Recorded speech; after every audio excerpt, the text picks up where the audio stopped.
Hello everyone, welcome and welcome back to my channel Geet parenting blog. जैसा कि आप सभी को पता है कि ये चैनल है न्यू मॉम्स के लिए, न्यू बॉर्न बेबीज़ की केयर के लिए। तो अगर आप हमारे चैनल पर नए हैं तो आप हमारे चैनल को जल्दी से ज़्यादा लोगों तक शेयर कीजिए, आप हमारे चैनल को सब्सक्राइब कीजिए। तो आज का जो वीडियो है वो मैंने बनाया है न्यू बॉर्न बेबीज़ की हमें केयर कैसे करनी चाहिए। अगर आप एक न्यू मॉम हैं, आप एक एक्सपेक्टिंग मदर हैं जिनका बेबी कुछ ही महीनों में होने वाला है, तो उनके लिए ये वीडियो बहुत ही ज़्यादा फ़ायदेमंद है, क्योंकि इस वीडियो में हम बताएंगे कि जैसे ही आपका बच्चा आपके हाथ में आता है तो उसके बाद आपको लेकर के 3-4 महीने तक आपको अपने बच्चे की केयर कैसे करनी चाहिए। सबसे पहली बात आती है कि जब बच्चा पैदा होता है तो बच्चे के शरीर पे इम्यूनिटी फ्लूइड, खून और एक वाइट कलर की परत लगी होती है बच्चे पर, तो उसे कैसे साफ़ करना है। तो ये जो साफ़ करने का जो प्रोसेस होता है स्टार्टिंग में, ये हॉस्पिटल में ही हो जाता है। उसके बाद हमें नहीं साफ़ करना होता है, ये हॉस्पिटल में ही नर्सेस या स्टाफ के द्वारा बच्चे को साफ़ क्लीन कर दिया जाता है। एक गुनगुने पानी से और एक लिक्विड से बच्चे को साफ़ कर दिया जाता है। उसके बाद जब हमारे पास बच्चा आता है उसके बाद हमें उसको 24 घंटे के बाद नहलाना चाहिए, अगर बच्चा हेल्दी है तो।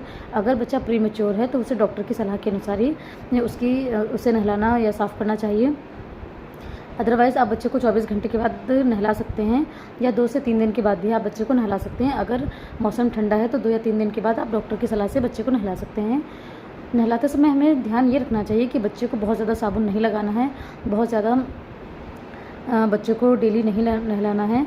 बहुत ज़्यादा अगर हम साबुन लगाते हैं तो जैसा कि आपको पता है कि बच्चे की जो स्किन होती है वो बहुत ही ज़्यादा सॉफ्ट होती है, बहुत ही ज़्यादा नाजुक होती है। अगर हम बच्चे को बार बार साबुन लगाएंगे तो बच्चे की जो स्किन पर है वो स्किन एलर्जी हो सकती है। इसलिए बच्चे को नहलाते समय आप उसके बगल में, अंडर आर्म्स में और कान के पीछे और प्राइवेट पार्ट्स पे आप साबुन लगा सकते हैं ऊपर से। अदरवाइज़ आपको उसके पूरी बॉडी में साबुन लगाने की कोई ज़रूरत नहीं होती है, आप उसे हल्के गुनगुने पानी से बच्चे को नहला सकते हैं। अगर हम बच्चे को रेगुलर साबुन लगाते हैं तो फिर बच्चे की स्किन ड्राई हो जाती है। दूसरी जो बात आती है वो ये है कि क्या हमें बच्चे को डेली नहलाना चाहिए। तो हमें बच्चों को डेली नहीं नहलाना चाहिए। बच्चों को आप अगर गर्मियों का समय है तो आप बच्चे को 3 से 4 दिन का गैप करके नहला सकते हैं। अगर सर्दियों का समय है तो आप बच्चे को मैक्सिमम 5 से 6 दिन के गैप में नहला सकते हैं। और आप बच्चे को सर्दियों में हल्के गुनगुने पानी में कपड़े को डुबो करके आप बच्चे के पूरे शरीर को अच्छे से पोंछ सकते हैं। इसके बाद हमेशा बच्चे को नहलाने के बाद एक अच्छे मॉइस्चराइज़र से बच्चे को मॉइस्चराइज़ कर देना चाहिए, ताकि बच्चे के शरीर में जो नमी है वो लॉक हो जाए। मॉइस्चराइज़र के लिए अगर बच्चा न्यू बॉर्न है तो आप किसी भी प्रोडक्ट का इस्तेमाल ना करें, बल्कि आप एक नारियल के तेल का इस्तेमाल करें अगर बच्चा गर्मियों में हुआ है तो। और अगर जो बच्चा सर्दियों में हुआ है तो आप जैतून के तेल से मालिश कर सकते हैं। ये दोनों ही तेल बच्चे के शरीर की नमी को बहुत ही अच्छे से लॉक कर देते हैं और बच्चे का शरीर ड्राई नहीं हो पाता है।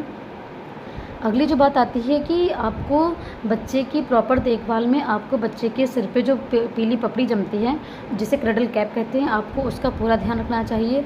अगर बच्चे के सिर पर क्रैडल कैप हो जाता है तो आप उसे नारियल के तेल से आप उसे भिगो कर रखें।